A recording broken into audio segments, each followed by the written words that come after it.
Absalão, o alto preço da vingança, é o título da lição 8 da classe de juvenis, que será ministrada no próximo domingo, e eu sou o professor Denis Pereira, presbítero da AD Belém, Ministério do Belém, Campinas, São Paulo, e há mais de 25 anos estamos nesta jornada de ensino da Palavra de Deus na escola dominical.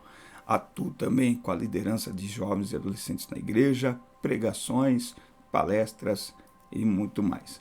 Por isso, conheça o nosso trabalho, o link de todas as nossas redes sociais está aqui na descrição. Temos uma meta que é alcançar 30 mil inscritos. Faltam menos de 50 pessoas. É só clicar no botãozinho inscreva-se. Na internet, os números fazem todo o sentido para as plataformas.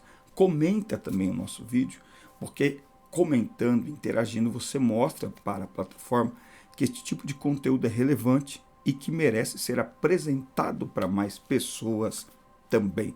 Não esqueça de ativar o sino de notificações para o YouTube sempre te lembrar quando tiver vídeo novo por aqui. Semanalmente temos o nosso encontro com professores, superintendentes, coordenadores da escola dominical para as classes de pré-adolescentes, adolescentes, juvenis, jovens e adultos. Faça parte dessa nossa trajetória você também. Nós viajamos ministrando a palavra de Deus e por diversas cidades. Estaremos agora neste sábado em São Paulo, domingo em Sumaré, estaremos dia 14 de setembro em Goiás. Enfim, estamos a serviço da Igreja de Cristo. O link do meu WhatsApp, o número do meu WhatsApp está na descrição. Nos chame, será um prazer atender o convite da sua igreja, do seu departamento.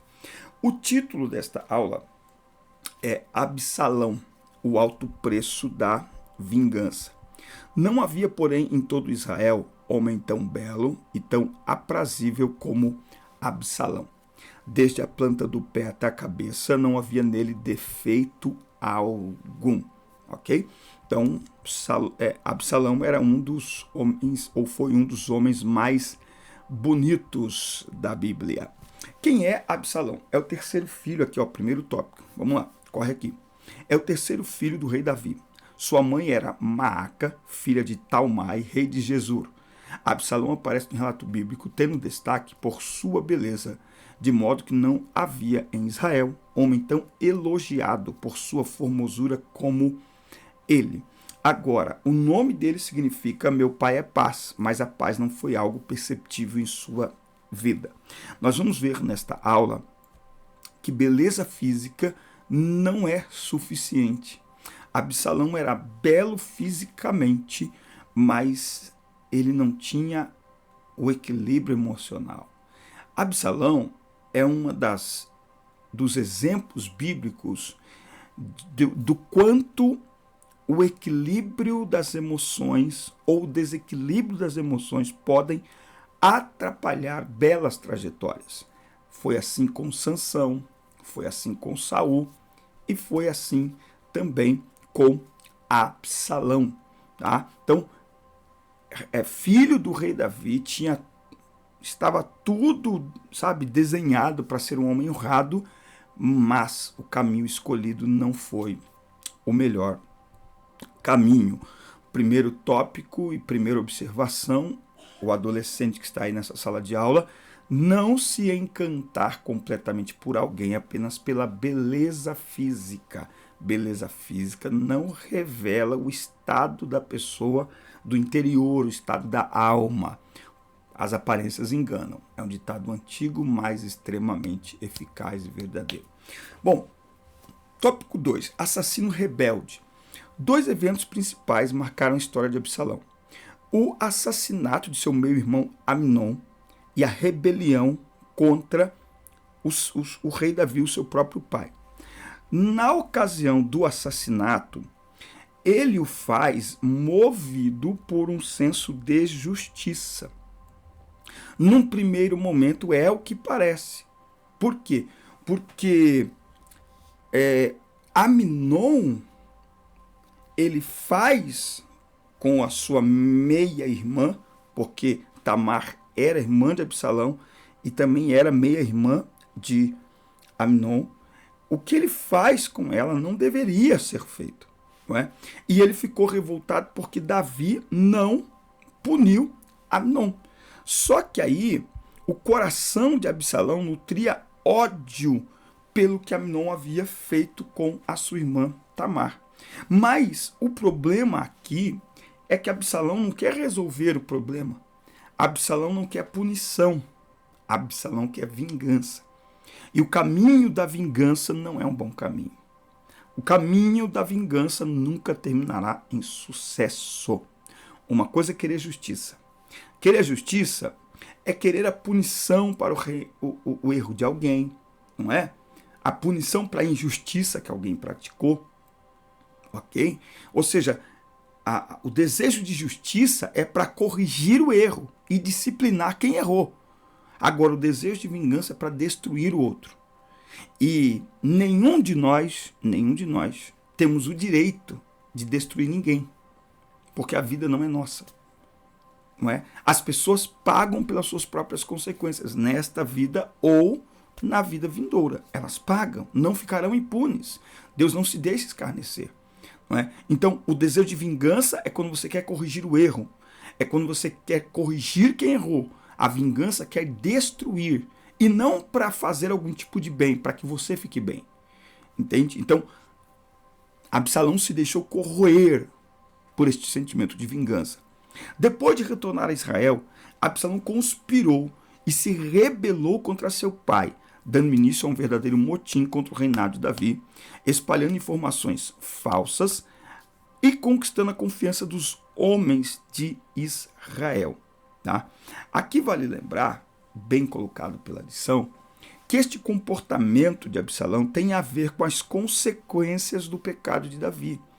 Quando Natã repreende Davi por ter adulterado com Batseba, ele deixa claro que aquilo que Davi fez em oculto seria feito diante de todos os olhos de Israel. Davi seria envergonhado publicamente. Ele envergonhou o Senhor no secreto. Ele seria envergonhado publicamente. Isso significa que Absalão não podia mudar de comportamento? Absolutamente não. Eu quero aqui fazer um parênteses para dizer que é muito fácil colocar a culpa das escolhas de Absalão sobre Davi. Mas precisamos nos lembrar que Deus não tem o culpado por inocente. E Deus não cobra a culpa do pai nos filhos, dos filhos nos pais. O que Davi vai experimentar é consequência. Agora, Davi não é culpado, Davi se arrependeu, Davi pediu perdão. Os erros de Absalão, um homem formado, autônomo, responsável por suas próprias escolhas, a cobrança é para ele. A responsabilidade é dele. É preciso ter muito cuidado, porque é fácil culpar os pais pelos erros dos filhos. Aí fica fácil. Mas Absalão já tem idade para fazer as próprias escolhas e para tomar as próprias decisões. Se ele escolhe pelo caminho errado, ainda que o seu pai tenha lhe dado algum mau exemplo, mas a escolha é dele. É ele que é responsável. Não é? Então, uma grande lição que eu quero extrair aqui, dando um parêntese nesta aula, é: não adianta justificar os seus erros porque alguém errou com você. Não adianta. Aliás, quando alguém erra com a gente pode fazer duas coisas, que é copiar aquele erro e justificar o nosso erro com o erro do outro, ou aprender e falar: eu não quero ser assim. Eu não quero fazer isso que essa pessoa fez. Eu não quero me colocar nesse nível que essa pessoa está. Entende isso? Então, o erro de alguém não é plataforma para a gente errar também.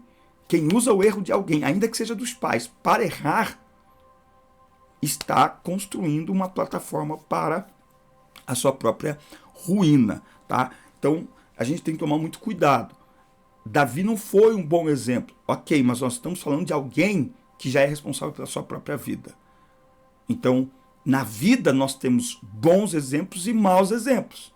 Cabe a nós a decisão de qual exemplo nós vamos seguir. Se vamos seguir bons exemplos ou maus exemplos. A responsabilidade, ela é nossa. Uma tragédia anunciada. No tópico 3, se você não se inscreveu ainda, inscreva-se, ative aí as notificações dá like no vídeo e deixa o seu comentário, que é muito importante para nós. Falei para nós de onde você nos assiste. Dá uma olhada no meu Instagram, Denis Pereira OFC. Segue o meu Instagram, segue o meu TikTok. Vamos juntos semear a palavra de Deus. E se você lidera jovens e adolescentes na sua igreja, mande perguntas e sugestões de vídeos aqui, porque nós trabalhamos com liderança também. Tragédia anunciada, a morte de Absalão. Os exércitos de Absalão e Davi se encontraram e pelejaram na floresta de Efraim. E os soldados de Davi saíram vitoriosos. Durante a batalha, Absalão estava montado em sua mula, quando seus longos cabelos se enroscaram nos galhos de carvalho e ele ficou preso pela cabeça.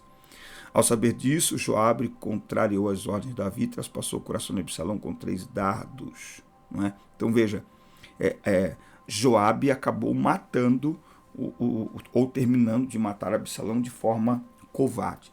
De novo, o final de Absalão não condiz com o início da sua trajetória, não condiz com a própria história que ele tinha de vida por ocasião de seu pai ser quem seu pai era.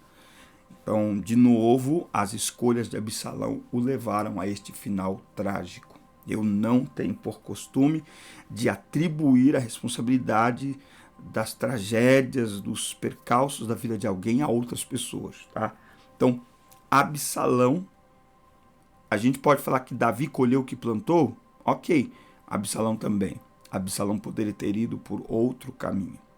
Então, por que é uma tragédia anunciada? Porque quem entra pelo caminho da vingança está entrando pelo caminho da morte. Se acha que vai se dar bem porque vai se vingar de alguém, está completamente enganado. Porque Absalão ficou cego, gente. A vingança deixa as pessoas cegas. Cegas emocionalmente, cegas espiritualmente, cegas. Ele não conseguia parar para pensar e parar para refletir. Isso fala de questões não resolvidas na alma, isso fala de problemas não bem elaborados, e que você vai permitindo que aquilo vá fermentando no coração, e chega a um ponto que não tem mais volta. O resultado é um só. Se você mudar de trajetória, você muda o resultado. Como Absalão não mudou a trajetória dele, de rebeldia, de vingança, de ódio, de violência, quem planta violência vai colher violência, não tem outro jeito. Entende? Então, na primeira oportunidade que tiveram, ele acabou sendo completamente morto, porque ele se levantou contra o seu pai. Por quê? Porque ele não teve equilíbrio. Não é? Por isso que é muito importante a gente cuidar do nosso coração. A Bíblia diz, sobre tudo que se deve guardar, guarda o teu coração, porque dele procedem as saídas da vida. Absalão deixou o coração dele ficar enfermo, ficar doente, e aí ele acabou se autodestruindo. E por último, a gente vai concluir aqui no tópico 4, a vingança nunca é plena. A tragédia na vida do jovem Absalão estava anunciada. A lei da semeadura é infalível. O que semear, ou seja, quais atitudes tomar, é opcional. Já a colheita, as consequências das suas escolhas, é obrigatória. E com as suas atitudes, Absalão cavou um poço e o fez fundo até cair na própria cova. Vamos ler Salmos. Deixa eu olhar aqui, capítulo 7. Vamos ver. Salmos, capítulo 7, verso 14. Eis que o ímpio está com dores de iniquidade. Concebeu malícia e dará à luz a mentira. Ele cavou uma cova e a aprofundou, mas caiu na armadilha que preparou. A sua malícia recairá sobre a própria cabeça e a sua violência alcançará a sua própria fronte. Então veja, Absalão caiu na própria cova que ele mesmo cavou, certo? Assim como Amã, não é? Lá com Mordecai. Ele tinha tudo que um jovem poderia querer. Filho do maior rei, rico, incomparável em beleza, elogiado por todos, mas se pudéssemos ver o seu interior, veremos um cenário devastado pela amargura e sede de vingança que ele mesmo nutriu em seu coração. Aqui tem um outro detalhe, que é não tem como ajudar uma pessoa que não pede ajuda. Então, provavelmente, Absalão precisava de ajuda. E alguém pode dizer assim, nossa, mas ninguém ajudou ele.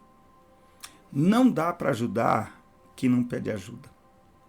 Uma grande lição aqui de Absalão é, quando você não estiver bem, peça ajuda. Tenha a humildade de pedir ajuda. A gente hoje escuta muito as pessoas falarem assim, fiquem atentos aos sinais. Mas eu costumo dizer que todos nós estamos emitindo sinais emocionais, bons, ruins, positivos, negativos, todos ao mesmo tempo. Porque todos nós temos os nossos dilemas e conflitos emocionais. Então, a gente precisa aprender a identificar os nossos conflitos, identificar que precisamos de ajuda e procurar ajuda. Porque se a gente não procurar ajuda, se a gente não deixar bem claro para quem está à nossa volta que precisamos de ajuda, fica muito difícil ser ajudado. A vingança fez de Absalão um trem descarrilado. Ninguém conseguia parar ele. Então, de novo, é fácil culpar os outros. Mas quando a gente precisa de ajuda, o primeiro passo que a gente tem que dar somos nós. Porque todo mundo pode querer ajudar, mas se a pessoa não reconhece que precisa de ajuda, experiência própria. Esquece, você não consegue ajudar. Não tem jeito, tá? Então, a vingança não tem valor, mas ela exige um alto preço. A vingança não foi nem nunca será plena, pois ela rouba das pessoas a capacidade de serem a imagem e semelhança do seu Criador.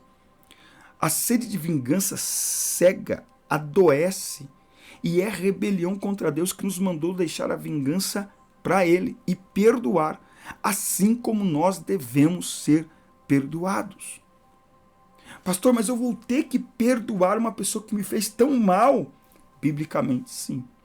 E biblicamente, o peso do perdão, não é? Biblicamente, a proposta do perdão, ela é... As pessoas falam que na graça ficou mais fácil. Ficou mais complicado. Porque olha só como que é o perdão na graça. Mateus 6:14. Porque se vocês perdoarem as ofensas dos homens, também o Pai Celestial perdoará vocês. Olha o 12. Perdoa-nos as nossas dívidas, assim como nós temos perdoado aos nossos devedores. Jesus deixa claro que a gente só tem direito a pedir perdão a Deus se estivermos dispostos a perdoar. Quem não está disposto a perdoar, complicou. Porque a oração diz, me perdoa como eu estou disposto a perdoar. A pergunta é, você está disposto a perdoar? Não, mas ele me fez... Ué, e o homem contra Deus? Então, o maior perdão já foi oferecido. Aliás, quem somos nós para perdoar alguém? Ou então, quem somos nós para não perdoar alguém? Isso é muita prepotência, muito orgulho e muita arrogância. Não é? Então, existem situações que nós temos que resolver. Mas esta era uma situação que Absalão poderia sentir tudo o que estava sentindo. Mas ele precisava administrar o que ele estava sentindo. Absalão não conseguiu administrar o que ele estava sentindo. E ele também não procurou ajuda. Pelo contrário, ele alimentou aquilo que ele estava sentindo. E isso o levou por este caminho de autodestruição. Então, você não precisa negar o que está sentindo. Você não precisa negar que uma situação mexe com você de uma maneira que te deixa muito indignado, com muita raiva, com muita vontade. Uma coisa é ter a vontade, uma coisa é sentir o desejo de agir com as próprias mãos e de resolver. Outra coisa é alimentar tudo isso. O desejo, a vontade, você não ignora. Ignorar não é a solução, mas você administra. Você estabelece os limites. Opa, Isso aqui tá tudo bem, mas passou daqui já não. Isso até aqui eu consegui administrar, tá administrável. Daqui para frente não estou conseguindo. Opa, bora procurar ajuda. Porque, de novo, se você permitir que emoções negativas, sentimentos negativos vão tomando conta do seu coração, dos seus pensamentos, da sua mente, das suas palavras, e se você, como Absalão, for alimentando isso, assim como Absalão, você acaba entrando em um caminho de autodestruição. E não é isso que Deus tem para as nossas vidas. O que Deus tem para a nossa vida é uma vida abundante, mesmo em meio aos conflitos, mesmo em meio às dificuldades, mesmo em meio às dores, mesmo em meio às injustiças. Nós temos um Deus que nos ama, que cuida de nós e que nos ajuda quando nós reconhecemos que não estamos dando conta sozinhos. E existem pessoas que podem nos ajudar também. Por isso a gente não pode usar o exemplo de Absalão, de não procurar ajuda, de não se permitir ser ajudado e permitir que aquilo que é destrutivo nos destrua. Que a gente aprenda com essa história. Não vale a pena terminar assim. Nós podemos terminar diferente. É só fazer escolhas diferentes, ter atitudes diferentes. Amém, meus amigos? Forte abraço. Assista, curta, compartilhem, inscrevam-se no canal e até o nosso próximo encontro. Deus abençoe todos vocês.